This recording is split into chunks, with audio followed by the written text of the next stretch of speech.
दिल्ली के निवासियों ने सहयोग में जो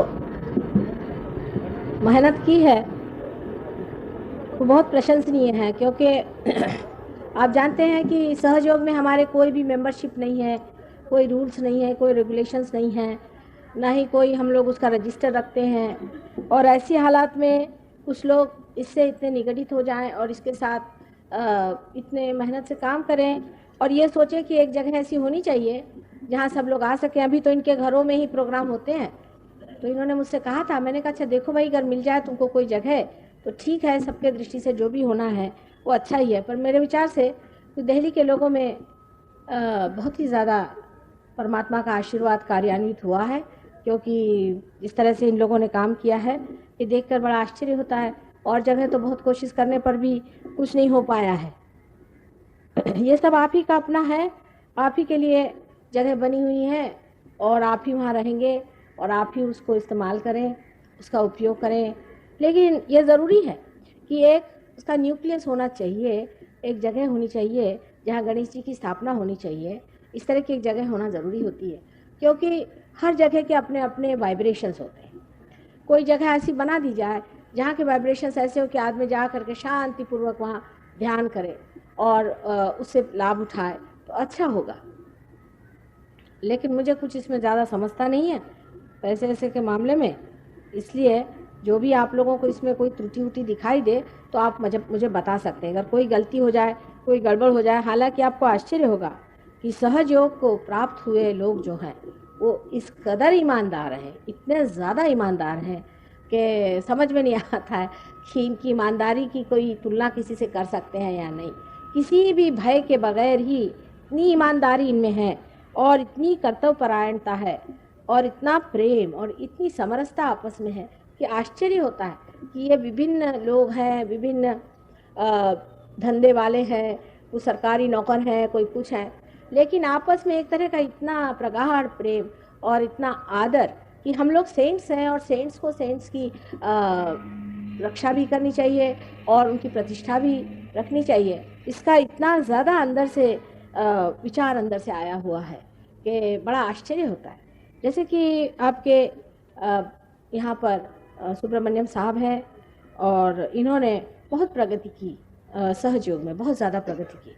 और हम देखते हैं कि लोग, जो आदमी प्रगति कर लेता है सहयोग में, उसको अपने ही आप मानने लग जाते हैं। हालांकि वो आदमी इतना प्रेममय होता है, वो कोई चीज़ को कुछ कहता ही नहीं, पर अपने ही आप ऐसे आदमी को मानने लग जाते हैं, क्योंकि उससे ऐसे अच्छे सुंदर से चैतन्य के वाइब्रेशंस आते हैं कि वो मानने लग जाते हैं उसको। वो समझ लेते हैं कि ये आदमी हमसे ज़रा ऊंची स्थिति पे अभी पहुंचा हुआ है और उसके लिए कोई कंपटीशन नहीं होती। उल्टे कंपटीशन यही होती है कि हम इनके जैसे कैसे होंगे, इनके जैसे अच्छे कैसे बनेंगे, इनके जैसे दाता कैसे बनेंगे।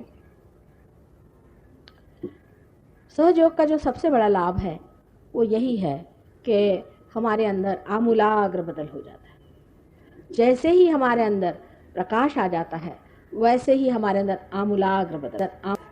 जैसे कि आप देखते हैं अंधेरे में जब आदमी चलता है तो उसकी चाल ही नहीं समझ में आती, वो कभी इधर टक्कर मारता है, कभी उधर टक्कर मारता है। लेकिन जैसे ही प्रकाश उसके सामने आ जाता है वो जानता है कि उसे कहाँ जाना है, कैसे चलना है, मर्यादाएं जीवन की और सब चीज़ अपने आप बनने लग जाती है। वो स्वयं ही मर्यादा से दूर नहीं हटता है और हमेशा उसको एक तरह से उसके आत्मा के प्रकाश का आभास रहता है और वो उसे छोड़ना नहीं चाहता है। जिस जिस जिस क्षण उसे वो छोड़ देता है उसी क्षण वो देखता है कि उसके वाइब्रेशन छूट गए और उसकी शांति उसकी छूट गई, तो उसको चिपकता जाता है। जैसे कि किसी को अमृत मिल जाए तो फिर वो गंदे नाले में नहीं जाता। लेकिन ये घटना है, ये लेक्चर से नहीं होगा। मैं जानती हूँ इसका लेक्चर देने से कुछ नहीं होगा। ये पाने की बात है, जब आप पा लेते हैं और जब आपका वृक्ष इसमें बढ़ जाता है, जब आप उस स्थिति में पहुंच जाते हैं, तभी ये घटना होती है और तभी आप ऐसे हो जाते हैं। और इसका अनुभव आप लोगों को भी हुआ है, आप में से बहुतों को ये आप लोग पार हो चुके हैं और बहुतों को मिला हुआ है। और इसमें आपको भाषा भी जानना ज़रूरी है। अभी एक साहब ने मुझे फ्रेंच भाषा में चिट्ठी लिखी थी। मुझे तो फ्रेंच भाषा पढ़नी नहीं आती, मतलब पढ़ तो लेती हूँ पर समझ नहीं आती। सिर्फ वाइब्रेशन से मैं समझ गई कि इन्होंने कितना प्रेम उसमें भरा है। ये तो सिर्फ प्याले हैं, प्याले है शब्द, लेकिन उसके अंदर का जो सुगंध है, उसके अंदर की उस रस है जो अमृत है, उसकी तृप्ति से ही जो आनंद है वो कहीं अधिक ज़्यादा है, जो कि सिर्फ प्याले देखने से होता है। अगर समझ लीजिए बड़े अच्छे प्याले बने हो, बड़े खूबसूरत प्याले बने हो, और उसके अंदर गंदी सी कोई चीज़ भरी हुई, आप पीते ही साथ उसे थूक देंगे, वो प्याले से आपको कोई मतलब नहीं। और प्याले कैसे भी रहें, लेकिन अंदर अगर वो अमृत हो तो आदमी उसे पीते ही साथ उस अमृत पान से जो वो तृप्ति पाता है वो उन प्यालों से नहीं पाता। कल मैंने आपको कुंडलिनी के बारे में बताया था, और उससे आगे मैं आपसे बताना चाहती हूँ। हालांकि अब एक बड़ी अच्छी नई किताब निकल आई है, आप लोग कृपया वो भी ले लें, और उसमें काफ़ी बारीकी से चीज़ें दी गई हैं, पर ये भी सब शब्द ही शब्द हैं, ये समझ लेना चाहिए। अनुभूति के सिवाय, इसमें कह रहे बैठे सिवाय, सिर्फ ये दिमागी जमा खर्च करने से कुछ नहीं होने वाला। जब आपके अंदर अवेकनिंग होने लगती है तब अपने आप चेंजेस आने लग जाते हैं। जैसे कि मैंने आपसे कहा कि जैसे आपके अंदर नाभि चक्र की जागृति हो, तो पहली चीज ये हो जाती है कि आदमी में तृप्ति का स्वभाव आ जाता है, उसकी प्रायोरिटीज बदलती जाती है। एक साहब मुझे बता रहे थे कि माँ हमारे घर में तो कोई भी आता तो बैठता भी नहीं, 2 मिनट भाग ही जाता है, पता नहीं क्या हमारे घर में। और जैसे ही वो पार हो गए उनके यहाँ रोजी लोग आने लगे, बड़ा आकर्षण उनमें आ गया। तो मैंने कहा कुछ फर्क आया तुम्हें, क्या बात है? कहने हाँ मेरी समझ में आई क्या बात हुई। कहने लगे कि हालांकि मैं I think you take him out somewhere, but हालांकि उन्होंने ये कहा कि जब लोग आते थे तो मैं कोशिश करता था कि उनको खुश करूं, उनको चीज़ें देता था, उनको मैं कहता था अच्छा ये लो, ये खाओगे, बैठो, लेकिन वो लोग पता नहीं कैसे ये समझ लेते थे कि मैं ऊपरी तरह से करा। और मेरी बीवी भी ये काम करती थी कि उनसे कहती थी आप ये खा लीजिए, ये भी ले लीजिए, पर कुछ चीज़ बचा लेती थी। वो लगता था उसको कि सब चीज़ सामने न रख दे, कहीं सब रखे और सब खा गए तो कैसे होगा। और उसके बाद ये हुआ कि मैंने अपनी बीवी को भी देखा और अपने को भी देखा, कोई भी आता है तो हम दिल खोल के भाई आ गए, आओ बैठो, बिल्कुल इनफॉर्मल होके, अच्छा क्या खाओगे, अब ये ले लो वो ले लो, इस तरह से हम सारी चीज़ उनके सामने रखें। और आश्चर्य है कि उनकी बीवी कहने लगी कि पहले मैं इतना बनाती थी, सब लोग इतना खाते थे, उनका मन ही नहीं भरता, और अब मैं थोड़ा सा बनाती हूँ तो लोग कहते हैं आपके हाथ में इतना स्वाद कैसे आ गया, इतना अच्छा बनाया, और उसको खाएंगे और उसके बाद इतने संतोष से जाएंगे। धीरे धीरे वही लोग फिर सहयोग की ओर आने लगे। ये नाभि चक्र की एक विशेषता है कि स्त्री के हाथ में अन्नपूर्णा का वरदान हो जाता है, और जब ये नाभि चक्र पूरी तरह से प्रज्वलित हो जाता है तो हजारों आदमी भी अगर खाने पे रहे, खाना खत्म नहीं होगा, संतोष बहुत हो जाएगा। लेकिन लोग अगर सोचे कि कितना बनाया तो ज़्यादा बनाया नहीं होता, लेकिन उसमें संतोष आ जाता है, आपके हाथ से संतोष के वाइब्रेशंस उसमें चले जाते हैं और आदमी उसे खुशी से खाने लगता है। नाभि चक्र से प्रेम बहुत उमड़ता है मनुष्य के अंदर, बहुत ही प्रेम उमड़ता है। उसको समझ में नहीं आता है कि मैं इनको कैसे क्या दूँ, किस तरह से मैं इनको अपना प्रेम दूँ। हम लोग तो कभी सोचते भी नहीं हैं, प्यार हमारे अंदर आता भी नहीं है, और आया तो भी हम अपना छिपा लेते हैं प्यार, कि कहीं ये ना सोच ले कि हम कुछ चीज़ चाह रहे हैं कि कुछ नहीं। नाभि चक्र के खुलते आदमी में इतना प्रेम उमड़ आता है कि उसको लगता है कि मैं ये दूं कि वो दूं, और एकदम खुल जाता है, एकदम खुल जाता है। उसको लगता है कि भाई आए हैं तो इनको किस तरह से खुश किया जाए, क्या दिए, किस तरह से आराम दें, किस तरह से ही करें। वो आर्टिफिशियल नहीं होता है। हमेशा मानव कितना भी खुद आर्टिफिशियल हो जाए, दूसरे की भी आर्टिफिशियलिटी जानता है। ये आदमी कितना ऊपरी तरह से कह रहा है और कितना अंदर से कह रहा है, ये मनुष्य तभी पहचान लेते हैं। अपने देहातों में ज़रूर ऐसे लोग होते हैं कि वो खुश हो जाते हैं, उनके पास जाओ, और अगर उनको बहुत खुश करना हो, पहले ऐसे लोग होते थे, आजकल तो ऐसे लोग रहे नहीं। कि हम अपने फादर के जानते हैं कि घर वो बहुत किसी दिन नाराज़ हो जाए तो उनसे जाके आप कहिए कि आज हमें आइसक्रीम खाना है, तो बहुत खुश हो जाएंगे। उनसे ऐसी कोई बात कह दीजिए, उससे वो खुश हो जाते थे। इस तरह की पहले लोग होते थे, और उस प्यार को और उसको देने में और खिलाने में और लोगों को आनंद देने में उनको बड़ा आनंद आता था। वही चीज़ अपने अंदर इतनी ज़्यादा आ जाती है, यानी मेरी तो समझ में नहीं आता कि लोगों से कहूँ तो क्या कहूँ, क्या बहुत हो गया, अब आपस के लिए ना करो। देहात में गए तो इन लोगों के लिए न जाने उन्होंने क्या क्या करके रखा, जितना भी कर सकते थे इनके लिए वहाँ करते। ये अंग्रेज लोग कहते हैं कि हमें कभी नहीं मालूम था कि आपके हिंदुस्तानियों में इतना प्रेम होता है। अब मैंने कहा तुम लोग नहीं हो, तुम में भी तो बहुत प्रेम आ गया है, उनमें भी आ गया है, तुम में भी आ गया है, सब प्रेम का आंदोलन चलता है। हम लोग ज़्यादा से ज़्यादा अपने बच्चे या बीवी या घर के 2-4 लोगों को प्यार करते हैं, वो भी पता नहीं कितना करते, उसमें भी हमारा अपना बना ही रहता है।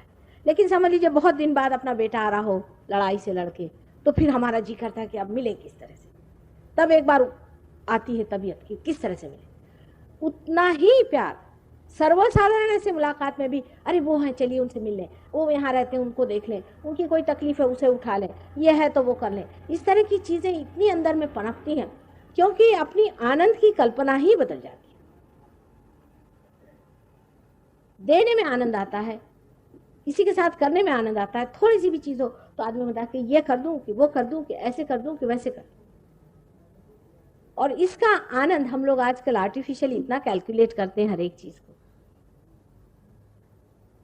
उसे नहीं आ सकता। तो ये जो प्रेम है जो अपने नाभि में उभरता है, जो हमारे चित्त में फैलता है, इतना ये सर्वव्यापी है और इतना आनंददायी है, इतना शांतिमय है कि आपकी तबीयत खुश हो जाती लोगों से मिलकर। अब मैंने तो ऐसे भी लोग देखे हैं कि जो लोगों से बोर ही होते रहते लोग, हमेशा कोई आया तो फोन पे कहते भाई हम नहीं है घर में, जाइए, भागते रहते, लोगों से भागते रहते सुबह से शाम। कुछ लोग होते भी बड़े बोर हैं, भागते रहते हैं, उसके बाद में अपने से भी भागते रहते हैं। को लगता है क्या करें, 2 आदमी बैठे हैं दोस्त, तो वो बीच में एक कॉमिक पढ़ेंगे, ये एक पढ़ेंगे वो एक पढ़ेंगे, या एक सिनेमा जाके साथ देखें, दोनों में कोई आदान प्रदान नहीं होता है।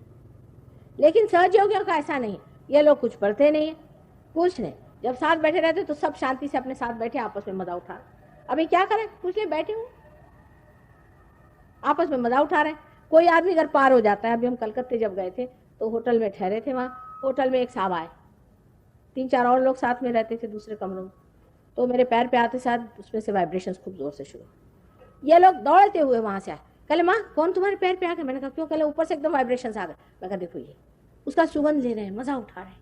अब वो आदमी कौन है, जात का कौन है, पात का कौन है, कौन से गांव का है कि कौन से शहर का है कि कौन से देश का, वो उसके पीठ पे वाइब्रेशन, हो क्या मजा है। अब खड़े हुए मजा उठा रहे हैं, वो भी मजा उठा रहे हैं और ये भी मजा उठा रहे हैं।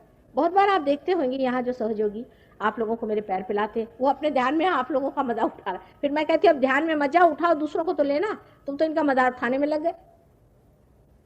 तो मनुष्य की जो तत्व की कमाई है, उसके तत्व में जो कमाई है, उसका मजा मनुष्य उठाता है।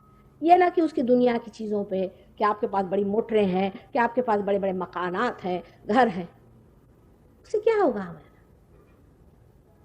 पर एक दिल है बहुत बड़ा, और वो जो दिल होता है, वो दिल आपको आश्चर्य होगा कि इस नाभि से चलता है। इसलिए आयोर्टिक प्लेक्सस को बहुत से लोग कहते हैं कि it is heart of the stomach.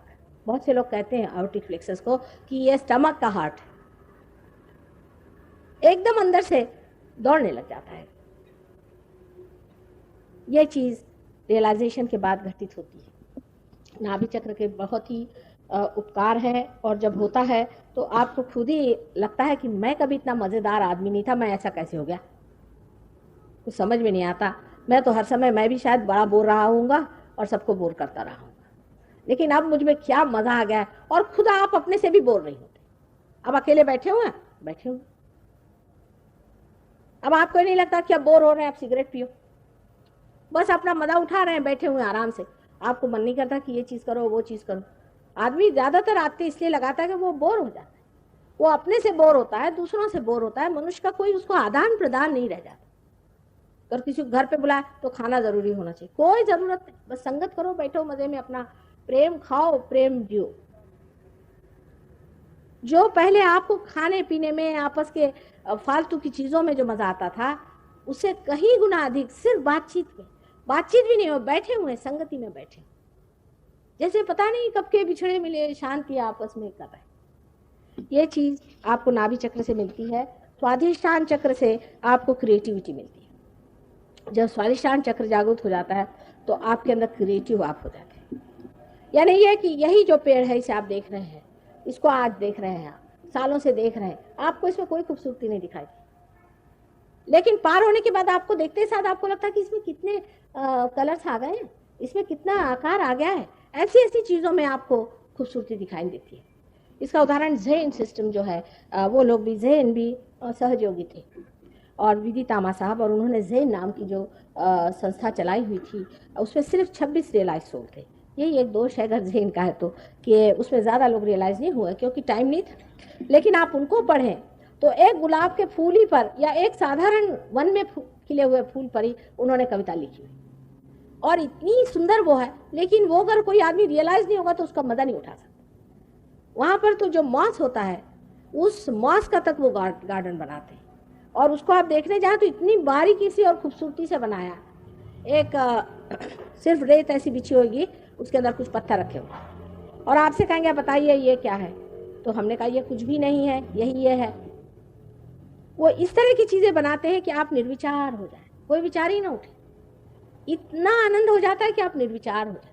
ये ज़ेन सिस्टम के तरीके हैं आपके अंदर निर्विचारिता जागरूक करने की। यह आपके अंदर क्रिएटिविटी का सेंस इस स्वादिष्टान चक्र से आता है, और फिर आप जो भी काम करते हैं उसमें एक तरह का डायनामिज्म आ जाता है। बहुत से लोग हमारे सहयोगी ऐसे हैं कि वो कभी किसी ने स्पीच भी नहीं दी, ना कभी उन्होंने भाषण दिया, ना उनको मालूम है, लेकिन छोटे छोटे बच्चे भी बोलने पर खड़े हो जाते हैं तो आश्चर्य लगता है कि साक्षात सरस्वती खड़ी है। ऐसी ऐसी बातें वो बोलते हैं कि बड़ा आश्चर्य होता है। आप सुनिएगा, यहाँ एक छोटे बच्चे का रिकॉर्ड किया है, आप सुनिएगा, आपको आश्चर्य होगा कि एक 7 साल की लड़की ऐसा लेक्चर देती है कि आपको आश्चर्य, जैसे कोई साक्षात सरस्वती बोल रही है।